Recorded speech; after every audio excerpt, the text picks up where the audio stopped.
بسم اللہ الرحمن الرحیم۔ السلام علیکم ورحمۃ اللہ وبرکاتہ۔ نواب دواخانہ رجسٹر سے میں ہوں حکیم قاری محمد نواب نوری۔ آج آپ بھائیوں کی خدمت میں ایک نسخہ عرض کروں گا۔ آواز بیٹھ جانا، وجوہات: دھواں، گرد و غبار کا اندر چلا جانا، زور سے گفتگو یا تقریر کرنا، بلند آواز سے گانا، غلطی سے سندور کھا لینا، نزلہ زکام اور سردی سے بھی آواز بیٹھ جاتی ہے۔ تشخیص اس کی: آواز بیٹھ جاتی ہے، اچھی گفتگو نہیں ہو سکتی۔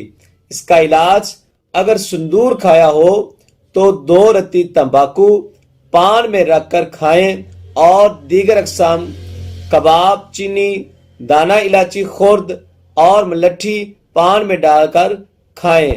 فوائد: آواز اس کی کھل جائے گی۔ دعاؤں میں یاد رکھیے گا۔ اللہ حافظ۔